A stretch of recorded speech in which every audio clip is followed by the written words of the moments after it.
Think big for better career. শাস্তিমূলক ব্যবস্থা ও অভ্যন্তরীণ তদন্তের উপর ইতিমধ্যেই 5টি ভিডিও আপনাদের জন্য উপস্থাপন করা হয়েছে। আজ আমরা আলোচনা করব এই সিরিজের 6ঠ ভিডিও নিয়ে। শাস্তিমূলক ব্যবস্থার ক্ষেত্রে সঠিক পদক্ষেপ গ্রহণ করার জন্য নিম্ন উল্লিখিত বিষয়গুলো মেনে চলা বা জানা প্রয়োজন। 1. প্রয়োজনে প্রাথমিক তদন্ত। 2. অভিযোগপত্র তৈরি, যা ইতিমধ্যেই অন্য একটি ভিডিওতে আলোচনা করা হয়েছে।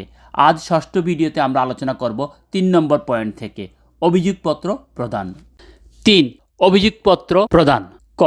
একজন সাক্ষীর সামনে হাতে হাতে দেওয়া উচিত এবং অভিযোগপত্রের অফিস কপিতে স্বাক্ষর নিতে হবে, অন্যথায় স্থায়ী ও অস্থায়ী ঠিকানায় রেজিস্টার্ড ডাকযোগে পাঠাইতে হবে। রেজিস্ট্রেশন স্লিপগুলো খুব যত্ন সহকারে অভিযোগপত্রের অফিস কপির সাথেই রাখতে হবে। অভিযোগপত্রের ফটোকপি প্রতিষ্ঠানের নোটিশ বোর্ডে ঝুলাইয়া দিতে হবে। কোনো কারণে যদি রেজিস্টার্ড চিঠি ফেরত আসে তবে সেটি না খুলে খুব যত্ন করে রেখে দেওয়া উচিত। 4. অভিযোগপত্রের জবাব বিবেচনা করা। অভিযোগপত্রের জবাব অভিযোগ প্রদানকারী কর্মকর্তার কাছেই দিতে বলতে হবে। অভিযোগপত্রের জবাব কর্তৃপক্ষের কাছে গ্রহণযোগ্য মনে না হলে একমাত্র তখনই তদন্তের কথা ভাবতে হবে।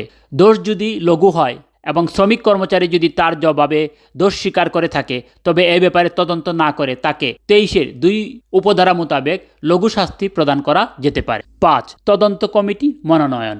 অনধিক 6 জন সদস্য সমন্বয়ে গঠিত তদন্ত কমিটি তদন্ত করতে পারবেন। তদন্ত কতজন করছেন এটা গুরুত্বপূর্ণ নয়, তদন্ত কিভাবে করা হচ্ছে সেটাই গুরুত্বপূর্ণ। সব কর্মকর্তা তদন্ত করতে পারেন না, শুধু তারাই পারেন যারা ক. অভিযোগে বর্ণিত ঘটনার সাক্ষী নন। খ.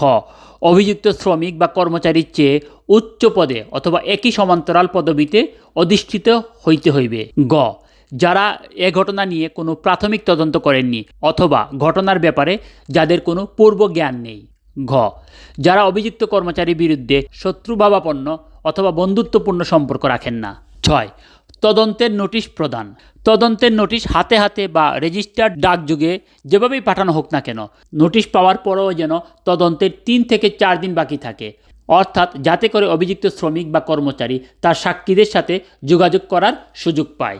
এবার আমরা দেখব একটি তদন্তের নোটিশের নমুনা। আপনাদের সবার প্রতি আমার একটি বিশেষ অনুরোধ, আপনারা যারা আমার চ্যানেলের ভিডিওগুলো দেখে প্রতিনিয়ত আমাকে উৎসাহ জুগিয়ে যাচ্ছেন তাদের মধ্যে এখনো প্রায় 87% শ্রোতার মাধ্যমে চ্যানেলটি সাবস্ক্রাইব করা হয়নি। আপনাদের একটি সাবস্ক্রাইব আমাকে ভীষণভাবে অনুপ্রাণিত করবে। এছাড়াও চ্যানেলটি সাবস্ক্রাইব করার মাধ্যমে আমার চ্যানেলের নতুন ভিডিও আপলোড হওয়ার সাথে সাথে তা আপনি অবগত হতে পারবেন। সাবস্ক্রাইব করুন, সাথে থাকুন। ধন্যবাদ সবাইকে। তদন্তের নোটিশ প্রসঙ্গে জনাব সুয়ারেজ, গত 1/4/2020 তারিখে আপনাকে একটি কারণ দর্শানোর নোটিশ দেওয়া হয় এবং আপনি গত 5/4/2022 তারিখে সে পত্রের লিখিত জবাব প্রদান করেন, কিন্তু কর্তৃপক্ষ উক্ত জবাবে সন্তুষ্ট হতে পারেন নাই।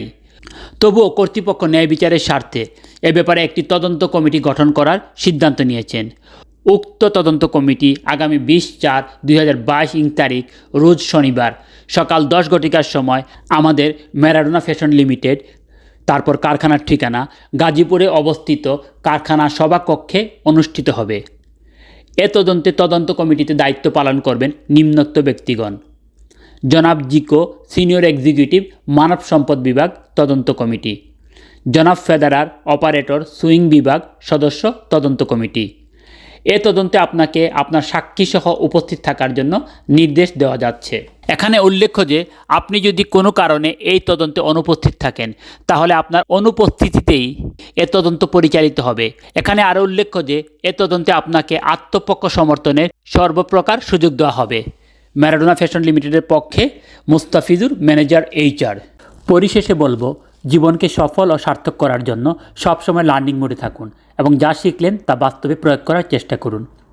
ভিডিওটি থেকে যদি আপনি কোনোভাবে উপকৃত হয়ে থাকেন তাহলে লাইক করুন এবং কমেন্ট বক্সে আপনার মূল্যবান পরামর্শ দিন। এরকম আইন এবং পেশাগত উন্নয়ন সংক্রান্ত ভিডিও সবসময় পাওয়ার জন্য সাবস্ক্রাইব করে বেল আইকনটি প্রেস করে রাখুন, যাতে করে এই চ্যানেলের সব ভিডিও সহজেই আপনার নিকট পৌঁছে যায়। এতক্ষণ ধৈর্য ধরে ভিডিওটি শোনার জন্য আপনাকে অনেক ধন্যবাদ। Think big for better life.